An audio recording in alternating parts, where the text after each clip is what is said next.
ਅੱਗੇ ਪੜ੍ਹਦੇ ਹਾਂ ਜੀ। ਚੰਦਰਗੁਪਤ ਦੋ ਦੇ ਰਾਜ ਬਾਰੇ ਕੁਝ ਹੋਰ ਗੱਲਾਂ ਦੇਖਦੇ ਹਾਂ। ਕੁਝ ਹੋਰ ਗੱਲਾਂ। ਚੰਦਰਗੁਪਤ ਟੂ ਵਿਕਰਮਾਦਿੱਤਿਆ ਦੇ ਸ਼ਾਸਨ ਅਧੀਨ ਗੁਪਤ ਸਾਮਰਾਜ ਦੀ ਸ਼ਕਤੀ ਅਤੇ ਮਹਿਮਾ ਜਾਂ ਪ੍ਰਸਿੱਧੀ ਆਪਣੇ ਸਿਖਰ ਤੇ ਸੀ। ਸਿਖਰ ਤੇ ਚੰਦਰਗੁਪਤ ਦੋ ਦੇ ਟਾਈਮ ਉਸਨੇ ਸਮੇਂ ਦੀ ਆਮ ਸੱਭਿਆਚਾਰਕ ਤਰੱਕੀ ਵਿੱਚ ਯੋਗਦਾਨ ਪਾਇਆ। ਉਸ ਸਮੇਂ ਜਿਹੜੀ ਕਾਮਨ ਸਾਰੇ ਸਮਾਜ ਦੀ ਕਲਚਰਲ ਪ੍ਰੋਗਰੈਸ ਹੋਈ ਸੀ ਨਾ, ਸੱਭਿਆਚਾਰਕ ਤਰੱਕੀ ਹੋਈ ਸੀ ਪੂਰੇ ਸਮਾਜ ਵਿੱਚ, ਉਸ ਵਿੱਚ ਇਸ ਦਾ ਬਹੁਤ ਯੋਗਦਾਨ ਸੀ। ਤੁਸੀਂ ਸਿੰਪਲ ਭਾਸ਼ਾ ਵਿੱਚ ਯਾਦ ਰੱਖਿਓ ਕਿ ਗੁਪਤ ਕਾਲ ਦੇ ਦੌਰਾਨ ਕਲਚਰਲ ਪ੍ਰੋਗਰੈਸ ਬਹੁਤ ਹੋਈ ਸੀ। ਕਲਚਰ ਦੇ ਖੇਤਰ ਵਿੱਚ, ਸੱਭਿਆਚਾਰ ਦੇ ਖੇਤਰ ਵਿੱਚ, ਹਿੰਦੀ 'ਚ ਕਹੀਏ ਤਾਂ ਸੰਸਕ੍ਰਿਤੀ ਦੇ ਖੇਤਰ ਵਿੱਚ, ਤੇ ਇਸ ਦੇ ਨਾਲ ਨਾਲ ਕਲਾ ਅਤੇ ਆਰਕੀਟੈਕਚਰ, ਨਿਰਮਾਣ ਵਗੈਰਾ ਤੇ ਕਲਾ ਉਸ ਵਿੱਚ ਕਾਫੀ ਤਰੱਕੀ ਹੋਈ ਸੀ। ਅਤੇ ਕਾਲੀਦਾਸ ਵਰਗੀਆਂ ਮਹਾਨ ਸਾਹਿਤਿਕ ਹਸਤੀਆਂ ਦੀ ਸਰਪ੍ਰਸਤ ਕੀਤੀ। ਕਿਸਨੇ? ਚੰਦਰਗੁਪਤ ਦੋ ਨੇ। ਕਾਲੀਦਾਸ ਬਹੁਤ ਫੇਮਸ ਕਵੀ ਹੋਏ ਆ ਇਹ। ਹਿੰਦੀ ਦੇ ਸ਼ੇਕਸਪੀਅਰ, ਸੰਸਕ੍ਰਿਤ ਦੇ ਸ਼ੇਕਸਪੀਅਰ ਵੀ ਕਹਿੰਦੇ ਇਹਨਾਂ ਨੂੰ। ਸੰਸਕ੍ਰਿਤ ਦੇ ਵਿਦਵਾਨ ਸੀ ਕਾਲੀਦਾਸ। ਉਹ ਕਿਹੜੇ ਦਰਬਾਰ ਵਿੱਚ ਹੋਏ ਆ? ਚੰਦਰਗੁਪਤ ਦੋ ਦੇ। ਕਾਲੀਦਾਸ। ਮੇਘਦੂਤ ਹਨਾ, ਇਹ ਆਪਣਾ ਅਭਿਗਿਆਨ ਸ਼ਕੁੰਤਲਮ, ਵਿਕਰਮ ਮੋਘ ਵਰਸ਼ਿਆ, ਇਹ ਸਾਰੀਆਂ ਕਿਹਨਾਂ ਦੀਆਂ ਰਚਨਾਵਾਂ ਆ? ਕਾਲੀਦਾਸ ਜੀ ਦੀਆਂ। ਉਸਨੇ ਕਲਾਤਮਕ ਗਤੀਵਿਧੀਆਂ ਨੂੰ ਉਤਸ਼ਾਹਿਤ ਕੀਤਾ। ਕਲਾਤਮਕ, ਕਲਾ ਨਾਲ ਸੰਬੰਧਿਤ ਚੀਜ਼ਾਂ, ਇਹਨਾਂ ਨੂੰ ਕਾਫੀ ਉਤਸ਼ਾਹਿਤ ਕੀਤਾ। ਕਿਸਨੇ? ਚੰਦਰਗੁਪਤ ਦੋ ਨੇ। ਇਸ ਸਮੇਂ ਦੌਰਾਨ ਉੱਚ ਪੱਧਰੀ ਸੱਭਿਆਚਾਰਕ ਤਰੱਕੀ ਦੇ ਕਾਰਨ ਗੁਪਤ ਕਾਲ ਨੂੰ ਆਮ ਤੌਰ ਤੇ ਸੁਨਹਿਰੀ ਯੁੱਗ ਕਿਹਾ ਜਾਂਦਾ ਹੈ। ਇਹ ਪ੍ਰਸ਼ਨ ਆਇਆ ਹੋਇਆ UPSC ਮੇਨਸ ਵਿੱਚ ਕਿ ਗੁਪਤ ਕਾਲ ਨੂੰ ਸੁਨਹਿਰੀ ਯੁੱਗ ਕਿਹਾ ਜਾਂਦਾ ਹੈ ਕਲਾ ਦੇ ਖੇਤਰ ਵਿੱਚ ਸੱਭਿਆਚਾਰਕ ਤਰੱਕੀ ਦੇ ਕਾਰਨ। ਚਾਨਣਾ ਪਾਓ, ਇਹ ਪ੍ਰਸ਼ਨ ਇੰਪੋਰਟੈਂਟ ਆ। ਕੁਮਾਰਗੁਪਤ ਚੰਦਰਗੁਪਤ ਦੋ ਦਾ ਪੁੱਤਰ ਅਤੇ ਉੱਤਰਾਧਿਕਾਰੀ ਸੀ। ਚੰਦਰਗੁਪਤ ਟੂ ਦਾ ਪੁੱਤਰ ਕਿਹੜਾ ਸੀ? ਕੁਮਾਰਗੁਪਤ। ਇਹ ਨਾਮ ਯਾਦ ਰੱਖਣਾ, ਅੱਗੇ ਆਏਗਾ ਇਹਦੀ ਇੰਪੋਰਟੈਂਸ। ਉਸ ਦਾ ਰਾਜ ਸ਼ਾਂਤੀ ਅਤੇ ਖੁਸ਼ਹਾਲੀ ਵਾਲਾ ਸੀ। ਉਸਨੇ ਕੋਈ ਜ਼ਿਆਦਾ ਜਿੱਤਾਂ ਹੋਰ ਅੱਗੇ ਨਹੀਂ ਪ੍ਰਾਪਤ ਕੀਤੀਆਂ। ਇੰਨੇ ਵੱਡੇ ਰਾਜ ਨੂੰ ਸਾਂਭਣਾ ਹੀ ਵੱਡੀ ਗੱਲ ਸੀ ਤੇ ਉਸਨੇ ਸ਼ਾਂਤੀ ਬਰਕਰਾਰ ਰੱਖੀ। ਆਮ ਜਨਤਾ ਦੀ ਪ੍ਰੋਸਪੈਰਿਟੀ, ਖੁਸ਼ਹਾਲੀ ਵੀ ਬਰਕਰਾਰ ਰੱਖੀ। ਉਸਨੇ ਬਹੁਤ ਸਾਰੇ ਸਿੱਕੇ ਜਾਰੀ ਕੀਤੇ ਅਤੇ ਉਸਦੇ ਸ਼ਿਲਾਲੇਖ ਸਾਰੇ ਗੁਪਤ ਸਾਮਰਾਜ ਵਿੱਚ ਪਾਏ ਜਾਂਦੇ ਹਨ। ਸਿੱਕੇ ਜਾਰੀ ਕੀਤੇ, ਠੀਕ ਹੈ। ਸ਼ਿਲਾਲੇਖ, ਇਨਸਕ੍ਰਿਪਸ਼ਨਸ ਪਾਏ ਜਾਂਦੇ ਆ ਜਗ੍ਹਾ ਜਗ੍ਹਾ, ਠੀਕ ਹੈ ਜੀ। ਉਸਨੇ ਇੱਕ ਅਸ਼ਵਮੇਧ ਬਲੀਦਾਨ ਵੀ ਕਰਵਾਇਆ। ਹਾਰਸ ਸੈਕਰੀਫਾਈਸ, ਅਸ਼ਵਮੇਧ ਯੱਗ, ਅਸ਼ਵਮੇਧ ਬਲੀਦਾਨ। ਸਭ ਤੋਂ ਮਹੱਤਵਪੂਰਨ ਗੱਲ ਇਹ ਹੈ ਕਿ ਉਸਨੇ ਨਾਲੰਦਾ ਯੂਨੀਵਰਸਿਟੀ ਦੀ ਨੀਂਹ ਰੱਖੀ ਜੋ ਅੰਤਰਰਾਸ਼ਟਰੀ ਪ੍ਰਸਿੱਧੀ ਵਾਲੀ ਸੰਸਥਾ ਵਜੋਂ ਉਭਰੀ। ਇਹ ਬੜਾ ਇੰਪੋਰਟੈਂਟ ਪ੍ਰਸ਼ਨ ਹੋ ਜਾਂਦਾ ਕਿ ਨਾਲੰਦਾ ਯੂਨੀਵਰਸਿਟੀ ਦੀ ਨੀਂਹ ਕਿਸਨੇ ਰੱਖੀ ਸੀ? ਕਿਸਨੇ ਰੱਖੀ ਸੀ? ਕੁਮਾਰਗੁਪਤ ਨੇ। ਕੁਮਾਰਗੁਪਤ ਗੁਪਤਾ ਸ਼ਾਸਕ ਸੀ ਕੁਮਾਰਗੁਪਤ, ਇੰਪੋਰਟੈਂਟ ਨਾਮ ਹੈ ਜੀ। ਨਾਲੰਦਾ ਯੂਨੀਵਰਸਿਟੀ ਦੀ ਨੀਂਹ ਰੱਖੀ ਸੀ ਤੇ ਜੋ ਕਿ ਬਾਅਦ ਵਿੱਚ ਅੰਤਰਰਾਸ਼ਟਰੀ ਪ੍ਰਸਿੱਧੀ ਵਾਲੀ ਯੂਨੀਵਰਸਿਟੀ ਬਣ ਗਈ। ਉਸਦੇ ਸ਼ਾਸਨ ਦੇ ਅੰਤ ਵਿੱਚ ਇੱਕ ਸ਼ਕਤੀਸ਼ਾਲੀ ਕਬੀਲੇ, ਕਿਹੜੇ? ਪੁਸ਼ਿਆ ਮਿੱਤਰ, ਇਹ ਕਬੀਲੇ ਦਾ ਨਾਂ ਆ। ਇਹਨਾਂ ਨੇ ਗੁਪਤ ਸੈਨਾ ਨੂੰ ਹਰਾ ਦਿੱਤਾ ਸੀ। ਮੱਧ ਏਸ਼ੀਆ ਤੋਂ ਹੂਣ ਦੀ ਇੱਕ ਸ਼ਾਖਾ ਨੇ ਹਿੰਦੂ ਕੁਸ਼ ਪਹਾੜਾਂ ਨੂੰ ਪਾਰ ਕਰਕੇ ਭਾਰਤ ਉੱਤੇ ਹਮਲਾ ਕਰਨ ਦੀ ਕੋਸ਼ਿਸ਼ ਕੀਤੀ। ਹੁਣ ਇੱਕ ਗੱਲ ਹੈ ਜੀ ਕਿ ਮੱਧ ਏਸ਼ੀਆ ਤੋਂ ਇੱਕ ਟ੍ਰਾਈਬ ਸੀ ਹੂਣ। ਇਹ ਬੜੇ ਸੀਗੇ ਲੜਾਕੇ ਸੀ। ਇਹ ਚੱਲਦੇ ਘੋੜਿਆਂ ਤੇ ਮਤਲਬ ਇਹਦਾ ਤੀਰ ਚਲਾ ਦਿੰਦੇ ਸੀ, ਬੜੇ ਮਾਹਿਰ ਸੀ। ਘੋੜਿਆਂ ਦੇ ਉੱਤੇ ਨਾ ਸਵਾਰੀ ਕਰਦੇ ਕਰਦੇ ਤੀਰ ਕਮਾਨ ਬੜੇ ਢੰਗ ਨਾਲ ਚਲਾਉਂਦੇ ਸੀ। ਤੀਰ ਚਲਾਉਣ ਵਿੱਚ ਬਹੁਤ ਮਾਹਿਰ ਸੀ ਤੇ ਖਾਰਾ ਦੁੱਧ ਵੀ ਪਚਾ ਲੈਂਦੇ ਸੀ। ਖਾਰਾ ਨਹੀਂ, ਸੌਰੀ, ਜਿਹੜਾ ਫਟ ਗਿਆ ਦੁੱਧ ਹੁੰਦਾ ਨਾ, ਆਪਾਂ ਕਹਿੰਦੇ ਦੁੱਧ ਫਟ ਗਿਆ, ਤੇ ਫਟਿਆ ਦੁੱਧ ਵੀ ਪੀ ਲੈਂਦੇ ਸੀ, ਪਚਾ ਲੈਂਦੇ ਸੀ। ਇਹ ਬੜੇ ਬਾਰਬੇਰੀਅਨ ਟਾਈਪ ਸੀ ਥੋੜੇ। ਇਸ ਤਰ੍ਹਾਂ ਹੀ ਘੋੜਿਆਂ ਤੇ ਨਾ ਦੜਾ ਕਰਦੇ ਜਾਂਦੇ ਸੀ ਤੇ ਕਾਫੀ ਦੂਰ ਤੱਕ ਇਹਨਾਂ ਨੇ ਕਬਜ਼ਾ ਏਰੀਆ ਆਪਣੇ ਅੰਦਰ ਲੈ ਲਿਆ ਸੀ। ਤਾਂ ਇੱਧਰ ਭਾਰਤ ਵੱਲ ਵੀ ਆਏ ਇਹ, ਤੇ ਪਹਿਲਾਂ ਅਸੀਂ ਇਹਨਾਂ ਨੂੰ ਪਿੱਛੇ ਧਕੇਲ ਦਿੱਤਾ ਭਾਰਤ ਵਾਲਿਆਂ ਨੇ, ਪਰ ਬਾਅਦ ਵਿੱਚ ਇਹਨਾਂ ਨੇ ਵੀ ਕਾਫੀ ਹਿੱਸਾ ਆਪਣੇ ਅੰਦਰ ਲੈ ਲਿਆ ਸੀ। ਤੇ ਹੁਣ ਹਿੰਦੂ ਕੁਸ਼ ਦੀ ਪਹਾੜੀਆਂ ਨੂੰ ਪਾਰ ਕਰਕੇ ਇਹਨਾਂ ਨੇ ਭਾਰਤ ਉੱਤੇ ਹਮਲਾ ਕਰਨ ਦੀ ਕੋਸ਼ਿਸ਼ ਕੀਤੀ, ਮੱਧ ਏਸ਼ੀਆ, ਸੈਂਟਰਲ ਏਸ਼ੀਆ ਤੋਂ ਹੁਣ। ਪਰ ਇਹ ਉਸਦਾ ਉੱਤਰਾਧਿਕਾਰੀ ਸਕੰਦਗੁਪਤ ਸੀ ਜਿਸਨੇ ਅਸਲ ਵਿੱਚ ਹੂਣਾਂ ਦੇ ਹਮਲੇ ਦਾ ਸਾਹਮਣਾ ਕੀਤਾ। ਠੀਕ, ਪਹਿਲਾਂ ਕੀ ਸੀਗਾ? ਪਹਿਲਾਂ ਪਹਿਲਾਂ ਅਟੈਕ ਕੀਤੇ, ਠੀਕ ਹੈ ਜੀ, ਕੁਮਾਰਗੁਪਤ ਵਗੈਰਾ ਇਹਨਾਂ ਨੇ ਹੈ ਨਾ, ਸਕੰਦਗੁਪਤ ਨੇ ਕਾਫੀ ਉਹ ਕਰ ਲਿਆ, ਰੋਕ ਲਿਆ ਇਹਨਾਂ ਨੂੰ, ਹੋਣ ਨੂੰ ਰੋਕ ਲਿਆ। ਪਰ ਕਿੰਨਾ ਕੁ ਰੋਕਦੇ, ਉਹ ਅਟੈਕ ਕਰਦੇ ਰਹੇ, ਬਾਰ ਬਾਰ ਉਹਨਾਂ ਨੇ ਅਟੈਕ ਕੀਤਾ ਤੇ ਫਿਰ ਇਹ ਵੀ ਹਾਰ ਗਏ। ਸਕੰਦਗੁਪਤ ਨੇ ਜਾਂ ਹੋਰ ਉੱਤਰਾਧਿਕਾਰੀਆਂ ਨੇ, ਠੀਕ, ਉਸਨੇ ਸਕੰਦਗੁਪਤ ਨੇ ਹੂਣਾਂ ਦੇ ਵਿਰੁੱਧ ਸਫਲਤਾਪੂਰਵਕ ਲੜਾਈ ਕੀਤੀ ਅਤੇ ਸਾਮਰਾਜ ਨੂੰ ਬਚਾ ਲਿਆ। ਸਕੰਦਗੁਪਤ ਨੇ ਸਾਮਰਾਜ ਨੂੰ ਬਚਾ ਲਿਆ, ਹੂਣਾਂ ਦੇ ਖਿਲਾਫ ਲੜਾਈ ਲੜ ਕੇ ਸਾਮਰਾਜ ਨੂੰ ਬਚਾ ਲਿਆ। ਪਰ ਇਹਨਾਂ ਦਾ ਕਾਫੀ ਨਾ ਖਜ਼ਾਨਾ ਖਾਲੀ ਹੋ ਗਿਆ, ਕਮਜ਼ੋਰ ਪੈ ਗਏ ਬਾਅਦ ਵਿੱਚ। ਫਿਰ ਦੁਬਾਰਾ ਜਦੋਂ ਹੂਣਾਂ ਨੇ ਅਟੈਕ ਕੀਤਾ ਤੇ ਫਿਰ ਇਹ ਮਤਲਬ ਉਹਨਾਂ ਨੂੰ ਰੋਕ ਨਹੀਂ ਪਾਏ ਹੂਣ ਨੂੰ। ਪਰ ਇਸ ਯੁੱਧ ਦੇ ਕਾਰਨ ਜ਼ਰੂਰ ਹੀ ਸਰਕਾਰੀ ਖਜ਼ਾਨੇ ਤੇ ਬਹੁਤ ਵੱਡਾ ਦਬਾਅ ਪੈ ਗਿਆ ਹੋਣਾ, ਹਨਾ, ਸਰਕਾਰੀ ਖਜ਼ਾਨੇ ਤੇ ਦਬਾਅ ਪੈ ਗਿਆ ਹੋਣਾ, ਕਿਉਂਕਿ ਜਦੋਂ ਲੜਾਈਆਂ ਲੜੀਆਂ ਜਾਂਦੀਆਂ ਨਾ ਤਾਂ ਪੈਸਾ ਖਰਚ ਹੁੰਦਾ ਆ। ਸਕੰਦਗੁਪਤ ਦੀ ਮੌਤ ਤੋਂ ਬਾਅਦ ਉਸਦੇ ਕਈ ਉੱਤਰਾਧਿਕਾਰੀ ਜਿਵੇਂ ਕਿ ਪੁਰੂਗੁਪਤ, ਨਰਸਿੰਘਗੁਪਤ, ਬੁੱਧਗੁਪਤ ਅਤੇ ਬਾਲਦਿੱਤਿਆ ਗੁਪਤ ਸਾਮਰਾਜ ਨੂੰ ਹੂਣ ਤੋਂ ਬਚਾ ਨਹੀਂ ਸਕੇ ਸਨ। ਤੁਸੀਂ ਇਹ ਸਾਰੇ ਨਾਮ ਯਾਦ ਨਹੀਂ ਰੱਖਣੇ, ਬਸ ਵੈਸੇ ਯਾਦ ਰੱਖਣਾ ਕਿ ਹੌਲੀ ਹੌਲੀ ਸਕੰਦਗੁਪਤ ਤੋਂ ਬਾਅਦ ਹੂਣ ਦੇ ਹਮਲੇ ਹੋ ਗਏ, ਜ਼ਿਆਦਾ ਹੋਣ ਲੱਗ ਗਏ, ਤਾਂ ਇਹ ਬਚਾ ਨਹੀਂ ਪਾਏ ਆਪਣੇ ਸਾਮਰਾਜ ਨੂੰ। ਹੂਣਾਂ ਦੇ ਹਮਲਿਆਂ ਤੋਂ ਬਾਅਦ, ਹੂਣਾਂ ਦੇ ਹਮਲਿਆਂ ਅਤੇ ਉਸ ਤੋਂ ਬਾਅਦ ਵਿੱਚ ਮਾਲਵੇ ਵਿੱਚ ਯਸ਼ੋਧਰਮਨ ਮਾਲਵਾ ਸਾਈਡ ਆਪਣਾ ਰਾਜਸਥਾਨ ਵਿੱਚ, ਇਸ ਵਿੱਚ ਯਸ਼ੋਧਰਮਨ ਦੇ ਉਭਾਰ ਕਾਰਨ ਗੁਪਤ ਸ਼ਕਤੀ ਪੂਰੀ ਤਰ੍ਹਾਂ ਅਲੋਪ ਹੋ ਗਈ ਸੀ। ਇੱਕ ਪਾਸੇ ਹੂਣ ਹਮਲੇ ਕਰੀ ਗਏ ਨਾਰਥ ਵੈਸਟ ਤੋਂ, ਤੇ ਇੱਧਰ ਮਾਲਵੇ ਵਿੱਚ ਇੱਕ ਬੰਦਾ ਰਾਈਜ਼ ਹੋਇਆ ਇਹਦਾ ਜੀ, ਯਸ਼ੋਧਰਮਨ ਦਾ, ਤੇ ਉਸ ਕਰਕੇ ਕੀ ਹੋਇਆ, ਹੁਣ ਗੁਪਤ ਸ਼ਕਤੀ ਅਲੋਪ ਹੋ ਗਈ। ਠੀਕ ਹੈ ਜੀ। ਅੱਗੇ ਹੈ ਜੀ ਇਹਨਾਂ ਦਾ ਪ੍ਰਸ਼ਾਸਨ। ਗੁਪਤ ਪ੍ਰਸ਼ਾਸਨ ਕਿਸ ਤਰ੍ਹਾਂ ਦਾ ਸੀ? ਸ਼ਿਲਾਲੇਖਾਂ ਦੇ ਅਨੁਸਾਰ ਗੁਪਤ ਰਾਜਿਆਂ ਨੇ ਪਰਮ ਪਟਰਕ, ਮਹਾਰਾਜਾ ਦੀ ਰਾਜ, ਪਰਮੇਸ਼ਵਰ, ਸਮਰਾਟ ਅਤੇ ਚੱਕਰਵਰਤੀ ਵਰਗੀਆਂ ਉਪਾਧੀਆਂ ਧਾਰਨ ਕੀਤੀਆਂ ਸਨ।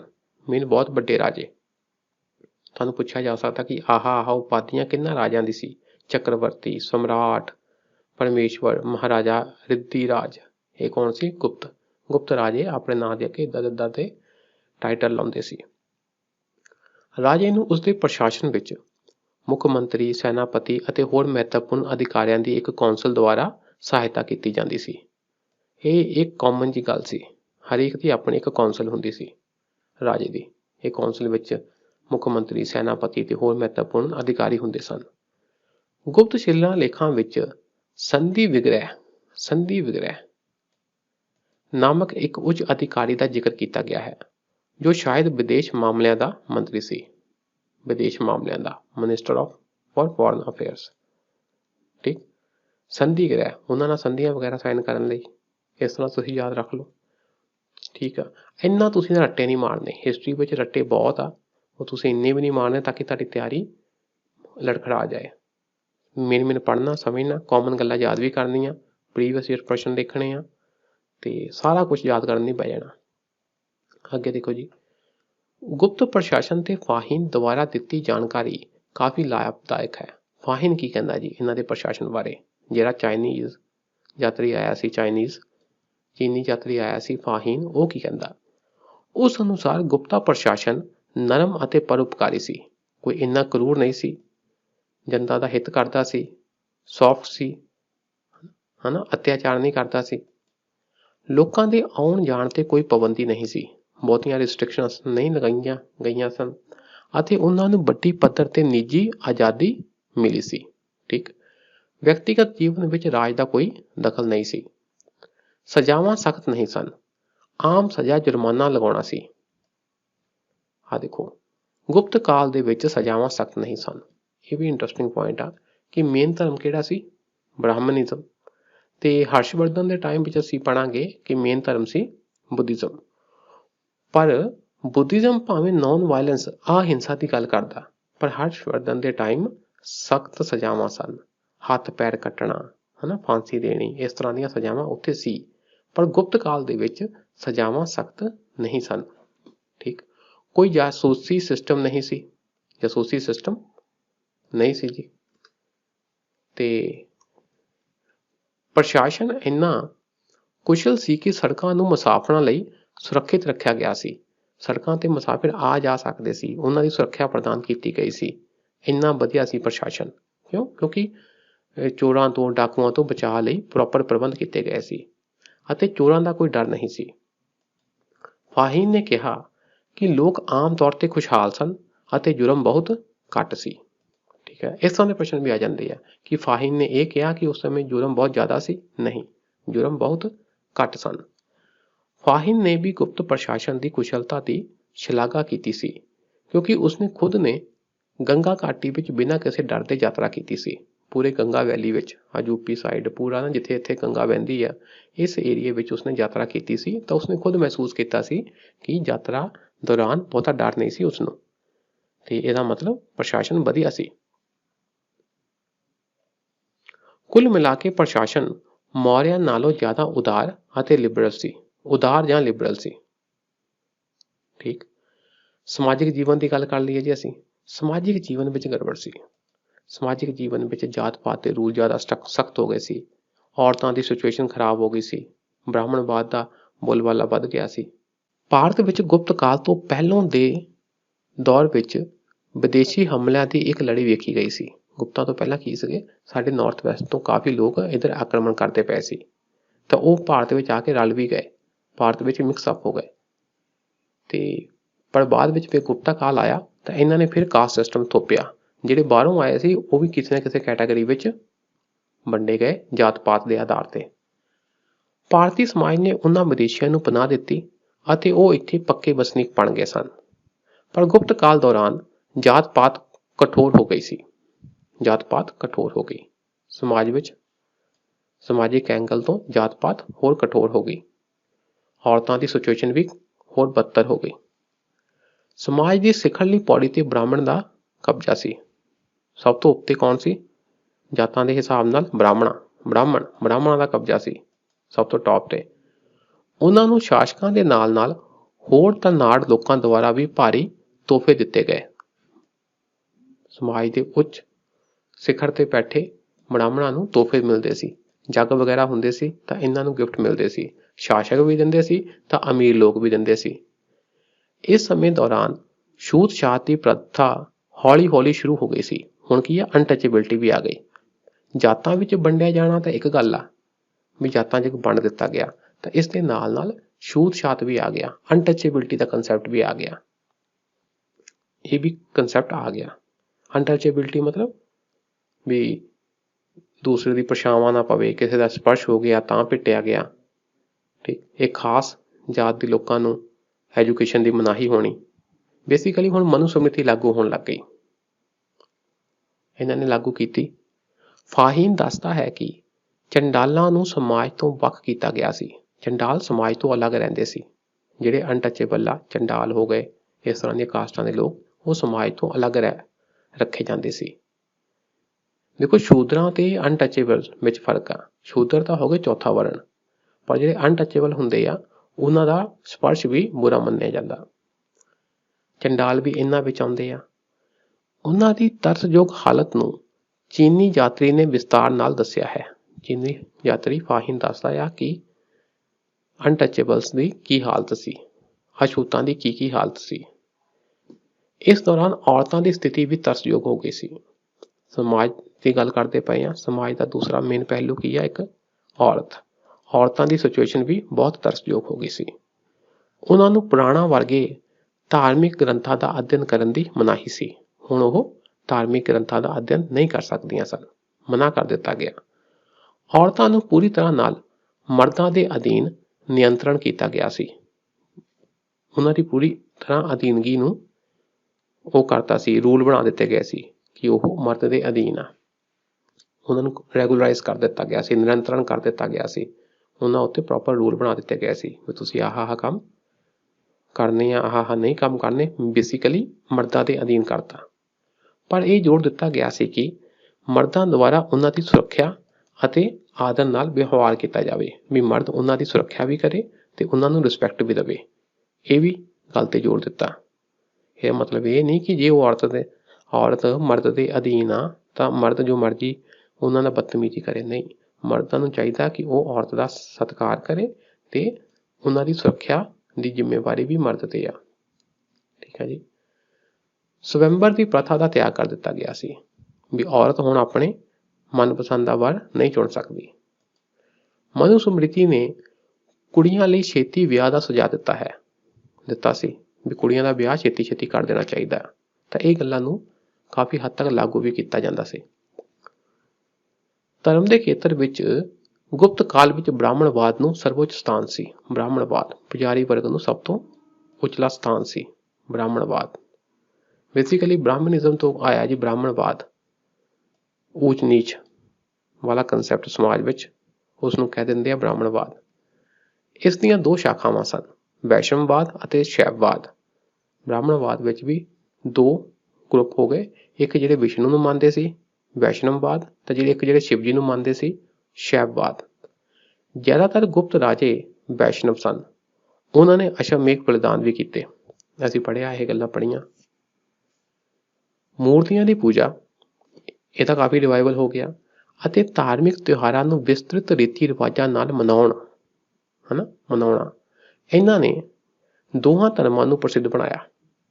ਜਿਹੜੇ ਵੈਸ਼ਨਵਾਈਟ ਤੇ ਸ਼ੈਵਾਈਟ, ਵੈਸ਼ਨਵਵਾਦ ਤੇ ਸ਼ੈਵਵਾਦ, ਇਹ ਜਿਹੜੇ ਦੋ ਧਰਮ ਸੀ, ਇਹਨਾਂ ਦਾ ਕੀ ਸੀਗਾ ਕਿ ਧਾਰਮਿਕ ਤਿਉਹਾਰ ਕਾਫੀ ਬਹੁਤ ਜ਼ਿਆਦਾ ਵਿਸਤ੍ਰਿਤ ਰੀਤੀ ਰਿਵਾਜਾਂ ਨਾਲ ਮਨਾਇਆ ਜਾਂਦਾ ਸੀ, ਤਾਂ ਇਸ ਕਰਕੇ ਇਹ ਦੋਨੋਂ ਧਰਮ ਕਾਫੀ ਪ੍ਰਸਿੱਧ ਹੋ ਗਏ। ਠੀਕ। ਤੇ ਦੂਸਰਾ ਮੇਨ ਕਾਰਨ ਸੀ ਕਿ ਇਹਨਾਂ ਦੀਆਂ ਮੂਰਤੀਆਂ ਬਣਾਈਆਂ ਗਈਆਂ, ਮੂਰਤੀਆਂ ਦੀ ਪੂਜਾ ਹੋਈ, ਤਾਂ ਇਸ ਨਾਲ ਵੀ ਇਹ ਦੋਨੋਂ ਧਰਮ ਕਾਫੀ ਪ੍ਰਸਿੱਧ ਹੋਏ। ਇਸ ਸਮੇਂ ਦੌਰਾਨ ਪੁਰਾਣਾ ਵਰਗਾ ਧਾਰਮਿਕ ਸਾਹਿਤ ਰਚਿਆ ਗਿਆ ਸੀ।